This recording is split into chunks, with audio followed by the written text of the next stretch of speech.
Hello, I'm Gail Ostergren. I'm a research specialist at the Getty Conservation Institute, and I'm here today to tell you about the 20th Century Historic Thematic Framework, which I'm one of the authors of. It was published in early 2021, and the thematic framework is a tool to assist in identifying and contextualizing 20th century heritage places. It is intended to promote broad thinking about the historical processes that shaped the 20th century built environment globally. It identifies the principal social, technological, political, and economic phenomena that shaped the 20th century. And it covers a wide variety of heritage typologies, including buildings, cities, industrial heritage, and landscapes. The thematic framework was a joint project between the Getty Conservation Institute and the ICOMOS 20th Century Heritage International Scientific Committee, which I'm going to call ISC. In 2009, ISC initiated the effort to develop such a framework, and GCI began working with them on it in 2011. The catalyst for this work was the lack of recognition and protection for 20th century heritage and the need to contextualize it when making decisions about listing. ISC was especially interested in helping the World Heritage Center identify a more diverse array of 20th century sites and to foster comparative analysis of sites. We wanted to look beyond the works of great 20th century architects and the styles that currently dominate the World Heritage List, and look more holistically at the full range of significant 20th century heritage places in order to identify them before they are at risk. We wanted to produce a framework that could be used globally and could be adapted to local and national contexts. In 2011, the GCI hosted an experts meeting that brought together an international group that included representatives of a number of organizations, including TIKI on industrial heritage, DOCOMOMO on modernism, ICOMOS, and the World Heritage Center. The group agreed that a thematic framework would be a valuable tool and developed a preliminary list of themes and subthemes. The report from that meeting served as a starting point for the final document. In 2016, the GCI established an internationally representative project reference group to advise on the project.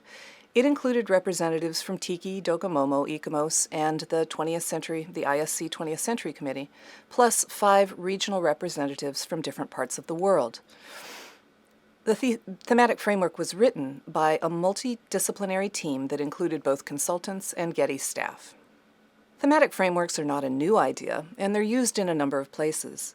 We see here graphics that depict the themes that make up the national thematic frameworks for Australia, Canada, and the US. And while these themes are expressed differently, there's a lot of commonality in them, and each of these graphics tries to show that the themes are interconnected. These 3 frameworks cover the broad span of each individual country's history. By contrast, the 20th Century Historic Thematic Framework identifies themes that characterize global developments over the course of a single century. Thus, it can be adapted for use in places around the world to help identify 20th century heritage. You may be familiar with some of the other types of theme studies used in conservation practice, such as those pictured here. These focus in detail on a specific theme, usually over a long time span and broad geographic area. For instance, the global oil industry across time or the LGBTQ experience in the US. A thematic framework like the 20th Century Framework can serve as a jumping-off point for these types of theme studies by giving users a head start in identifying themes and subthemes relevant to their specific locale. All of these are tools for identifying, evaluating, and conserving heritage places. The 20th Century Framework identifies and explores 10 themes that represent broad historical processes that played out globally during the 20th century, and it is well illustrated with diverse examples of places that reflect these themes. The framework is a means of organizing history to identify and contextualize sites, people, and events. It is not itself a history of the 20th century. It's a tool that will help those tasked with identifying, comparing, conserving, and interpreting 20th century heritage places to achieve those goals. And it will help users diversify the types of places identified as heritage to better reflect the history of the 20th century in all of its complexity. Before talking more about how the framework can be used, though, I'm first going to describe its contents. We considered a vast array of possible themes and topics and distilled them into 10 interconnected historic themes that relate to 20th century places. These themes identify the principal social, technological, political, and economic drivers that shaped the 20th century globally. And we also identified sub-themes that further articulate each theme. And these are explored in 10 essays. Not all themes will be represented in all places, but some aspect of most of them will be found in most places. In addition to the essays, information about each theme is conveyed in 2 other repeating elements, through a chart, like the one shown here, and through a photo gallery. So each of the 10 overarching themes is broken into a number of related sub-themes that link the themes to types of places and finally to individual places. And we identified a wide range of types of places that exemplify each theme. The chart we're looking at here is the chart for the popular culture and tourism theme. And in the left-hand column, you have a list of potential sub-themes under this theme. And I'm going to jump to the last 3 bullets on this list. They read growth and promotion of tourism, development of visitor service facilities, and the birth of automobile-based travel. So clearly these are sub-themes that relate to the theme of tourism. And then in the places column, these are actually associated with a lot of the places on this list, but I'm going to focus on some that are specifically related to tourism, things like airports, bus depots, lodgings and accommodations, roadside attractions, rest stops. The list goes on. Not all of the sub-themes or types of places will be found in every locale, and this is not an exhaustive list. We encourage users to modify and add to or delete from these lists based on their own local, national, or regional context. The other repeating element that accompanies each theme essay is a photo gallery that illustrates a wide range of types of places that could be identified under the theme. We're not proposing sites for listing. These are merely examples of types of places that relate to the theme and sub-themes. The examples are intended to provoke broad thinking. Some of these places may already be identified as heritage, many are not, and many may be in the future, some will not be. This is a page from the Popular Culture and Tourism Photo Gallery, and the examples shown here are related to tourism. So at top we have a hotel, the Havana Riviera in Cuba. In the middle we have the Jumbo Kingdom Floating Restaurant in Hong Kong, which is a popular tourist dining destination. And at the bottom we have the Kenyatta International Conference Center in Nairobi, Kenya, which represents a very specific type of tourism, and that's tourism related to conferences. Now, I'm going to quickly touch on each of the 10 themes. And as I'm doing this, you might want to think about, which of these most resonate with you in your specific context and why. So I'll start with the first theme, rapid urbanization and the growth of large cities. Obviously, cities have been growing and evolving for thousands of years, but they grew exponentially during the 20th century, both in terms of physical size and population. When we think of the impacts of rapid urbanization on the built environment, the first types of things that might come to mind are structures like the skyscrapers or freeway interchange or large post-war housing estates that you see here. But the theme is also exemplified by places like Soweto Township outside Johannesburg. As large numbers of Black South Africans migrated to the city in search of work during the mid-20th century, Soweto grew haphazardly, and many of its residents suffered from poor housing and lack of infrastructure. And this is just one example of these types of informal settlements that grew up in many places around the world over the course of the 20th century. Dramatic acceleration of scientific and technological development had marked effects on life and on the built environment around the world in the 20th century.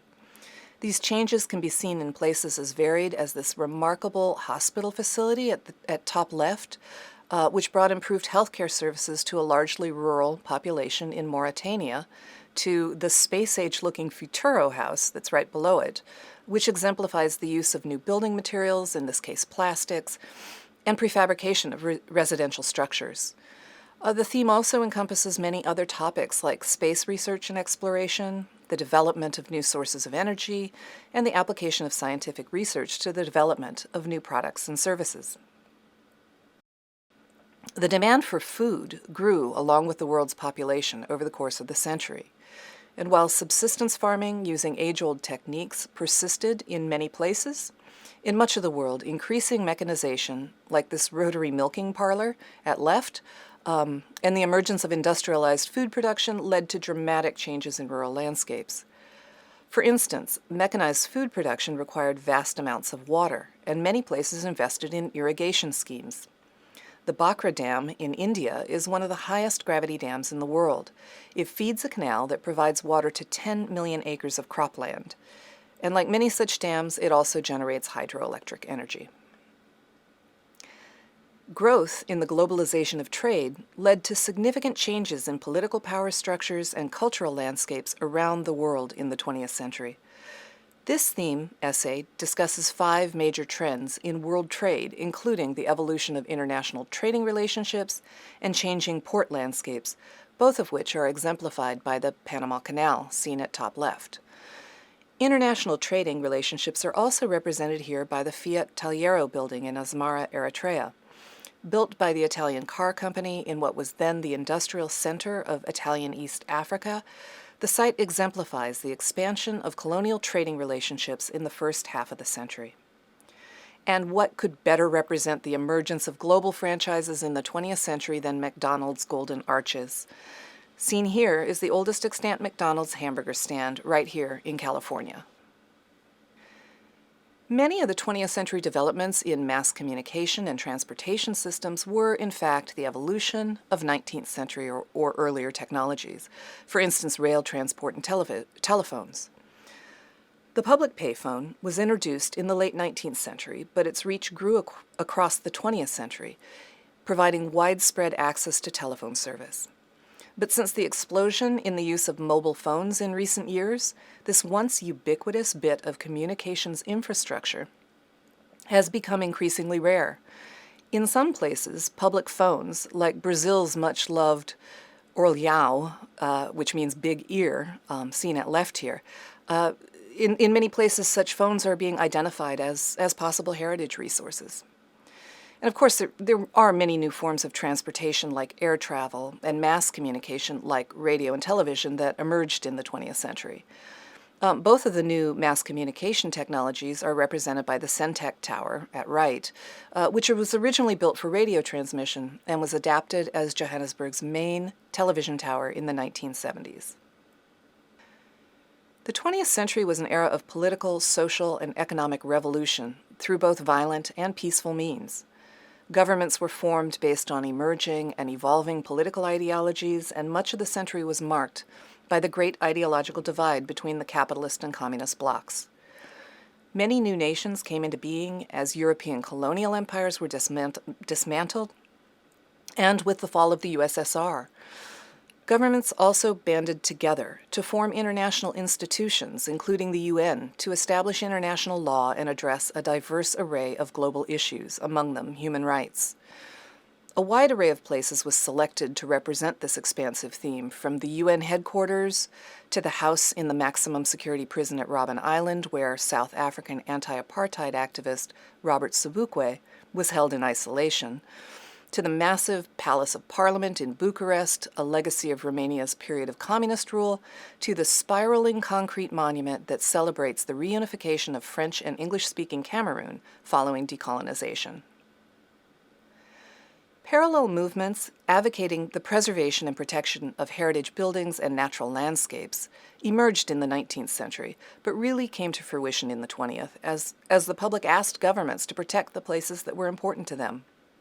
Over the course of the century, conservation practice was gradually professionalized and institutionalized at the local, national, and international levels. This led to the development of formal legislation and processes to identify, protect, and conserve both natural and cultural heritage. In the last quarter of the century, the understanding of what constitutes heritage expanded to encompass a wider range of places, including those that embody social and intangible values. Over the course of the 20th century, many societies experienced higher living standards, which included increased access to recreation and more personal leisure time. For many, there were more opportunities to participate in a wide range of popular cultural activities, and people also increasingly used leisure time to travel further from home, a trend that was facilitated by faster modes of transportation and the development of better tourism infrastructure. The 5 places shown here demonstrate very different aspects of this broad theme, including competitive sports, popular amusements, travel and tourism, and cinema. While religious, educational, and cultural institutions have existed for much of human history, they evolved greatly during the 20th century. Though the world's population grew exponentially, the proportions of adherents to most of the major religious groupings remained relatively stable. There was a great expansion in public education at all levels, from elementary to university, leading to great improvements in levels of literacy and numeracy.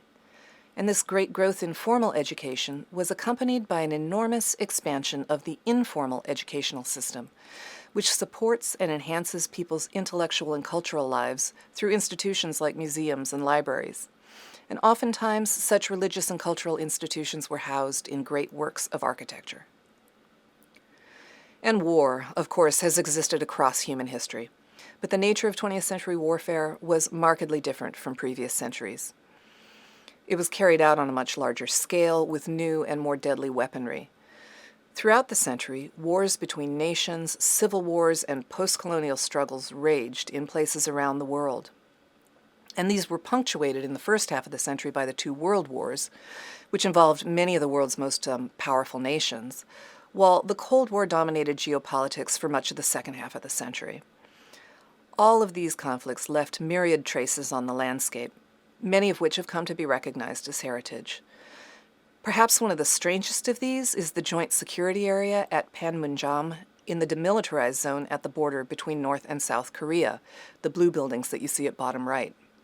Here, soldiers from the 2 countries still stand face to face while organized tour groups look on. You may have noticed overlap between themes, which we tried to convey in this graphic. Places can and do fit into more than one theme. Take that last example of the Joint Security Area. It exemplifies war, more specifically the Cold War, but also tourism, and no doubt other themes as well. While the 10 themes presented here represent global trends, these trends played out in many ways depending on time and place. The authors of this document are from Australia, the US, and Europe. And while we made every attempt to discuss the themes from a global perspective, we acknowledge that there is likely some Western bias.